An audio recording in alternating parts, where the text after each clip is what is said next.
Nearly every AWPer in CS2 is playing worse, but monesy's actually playing better, and he just pulled off maybe the clutch of the year with a rifle, but none of the shots were very hard. monesy's one of the flashiest players out there, but he whiffs a lot, so I want to show you 17 things monesy does that let him carry nearly every game. But first, the sponsor of this video, Blitz. Blitz is an analytics app that provides personalized insights to improve your skills using in-game overlays and powerful analytics. With CS2, Blitz has overlays as well as post-match insights much more advanced than you would normally see, even where your bullets are landing on your opponents, and you have your own personal profile to compare things to as well. You can easily see your match history and compare yourself to your earlier self when hopefully you were worse but potentially much better. Blitz also supports Valorant, League of Legends, TFT, Apex Legends, and soon, Fortnite. Check out Blitz at the link in the description to see what it can do for you. I did a video on ZywOo a while back where I talked about how he made almost no mistakes, but it might be a little bit more relatable to look at someone like monesy, who definitely does make mistakes and miss shots, but he's still one of the best players in the world. One of the best things to steal from monesy is to learn to convert your kills into round wins. After he gets this kill from top half wall, instead of waiting around for his team and allowing a rotate, he goes together with Nico to try to find the other CT on the site. Once they know he's trapped in CT, with a little bit of risk, they can take the site for free now, which actually turns into a whole round win off of that single kill. Obviously, that kind of play isn't always possible, but you can create those situations with where you position yourself. One of monesy's signature plays in FPL is actually to lurk B on Mirage with an AWP, or an AK, or a Deagle, or even a Glock. The weapon doesn't matter that much. What matters is that his team is pressuring middle, so their B player is completely isolated. And what that means is if he can get a single kill, he can pretty consistently turn that into a round win, or at least a very good chance at a win. Hitting the jump spot might not be so easy, but what impressed me more was how well he reacts when he misses shots. monesy knows how to not give away an advantage when he doesn't have to, and one of the ways to do that is to not let people peek into you, especially if they already know where you are. It's a lot easier to have good crosshair placement when you're peeking than holding an angle, so not letting people pre-aim you will make your life a lot easier. monesy uses this kind of movement not only to win fights, but to force whiffs and put himself into spots to catch enemies off guard. But rather than focus too much on insane movement that's hard to copy, you should take a look at his crosshair placement when he is holding angles. When you hold an angle, you might be tempted to keep your crosshair directly on the edge of the wall, but monesy will keep his crosshair oftentimes quite far from there, especially if he's holding from an off angle. This often ends up meaning he doesn't have to adjust his crosshair at all to get a lot of kills. You might hear this called crosshair cushioning, and it's amazing, especially with a rifle. Now, this might be surprising, but monesy actually uses a rifle a lot more than you would expect. When it comes to AWPing on T side, you usually want to be doing something like this, where you're holding angles for re-peeks and covering your teammates. However, when you get into a pug, you're going to notice that that type of play ends up going like this.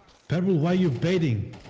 No matter how good you are as an AWPer, you're going to need to rifle sometimes, especially on T side. And while you might not be able to steal his aim, you can try to steal his recoil control, because turning a missed shot into a good spray will bail you out pretty effectively. Honestly, if you're a lower ranked player, spending a day or two on recoil control is probably the easiest way to get better without a ton of effort. I mentioned movement earlier, and a lot of movement plays are pretty hard to copy, but a couple of the ones monesy does almost every round really aren't. If you've watched monesy for more than a couple of rounds, and you've probably seen him peek a corner like this, allowing himself to get some momentum but still peeking without making a sound, or like this, where you see him shift walk to the corner and then crouch right as he goes for the peek. These are both things you'll see most high-level players do because they want to stay quiet, but just shift walking into an angle will probably get you killed. Like almost every time. Managing those types of sound cues is a great way to keep your advantages, and a clever way to abuse that is by using molly sound to mask footsteps and scope sound so you can find creative timings.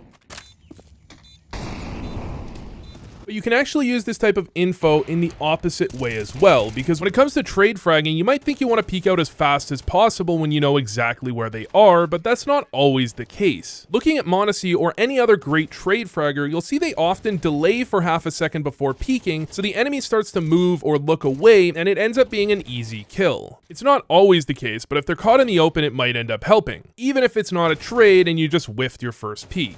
This type of patience is great, but there's another type of patience that's probably more important. Patience for bad teammates. and also patience when lurking. monesy isn't really a lurker, but when he does lurk, he understands that your lurk should depend on how the sight hit is going. If the sight hit's going well, you can take all the time in the world before you show up and shotgun someone from across the universe. But if the sight hit's going poorly, that's when you actually need to activate and change the outcome of the round.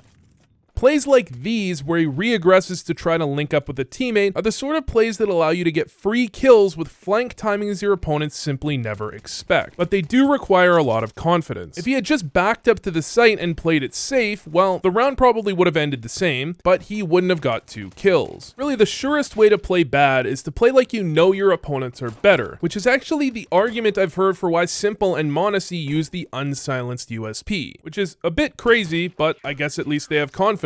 Admittedly though, this confidence does sometimes become a problem, especially when it comes to hunting against pistols. The problem being that he dies a lot, but just hiding isn't the solution. A lot of players try so hard to crossfire against pistols, they end up getting overwhelmed, but there's nothing wrong with taking fights when you're at a long range and know they can't get to your gun. Just don't go crazy with it. Meaning you shouldn't run it down every round, however, sometimes it can help to change the pace.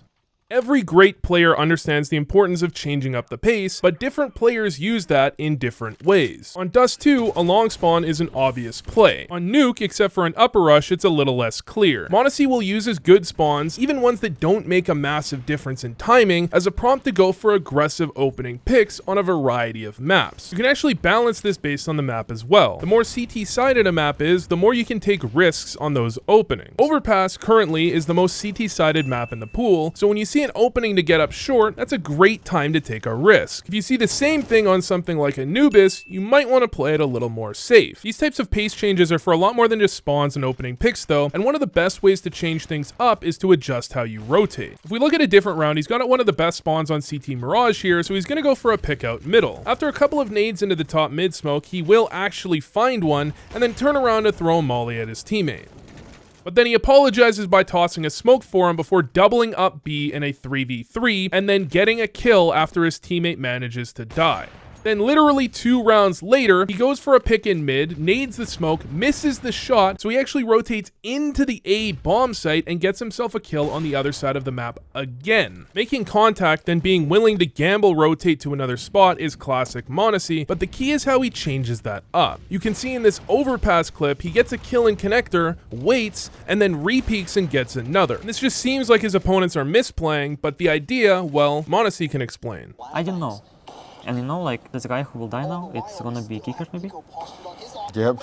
He didn't expect him to stay on short because usually like oppers they rotate, you know? In matchmaking, players probably won't rotate like this because why move if you never get flashed off the angle, but you can still do these change-ups just with plays within a single game. If you get a kill and rotate A 2 rounds in a row, you might catch them off guard by not moving at all. Swinging top mid on round 2 with an AK or fighting window on round 2 with an M4 seem to be turning into meta pug plays that are perfect for monesy's playstyle. But one of the best reasons to watch him is actually for all the small tricks he knows just because of how much he plays, like knowing the 5th best spawn on CT Mirage can still safely jump out window, or knowing this box on Nuke still works as a head glitch in CS2. And this angle on half wall I showed earlier seems well known now, but it's still a great angle to block a flash. You might think of monesy as an aim player, which is fair, but if we look at his 1v5 versus G2, none of those shots required insane aim. The first shot was just pure crosshair placement or crosshair cushioning, the second was recoil control, the third was a series of perfect silent peaks, and the fourth was, okay, that was a nice shot, but the 5th was just an outplay. No matter how good your mechanics are, you need game sense to make it work, and if your game sense is good enough, you can make impressive plays look easy. Anyways, if you like this video, give it a thumbs up, and check out this other one YouTube thinks you'll enjoy.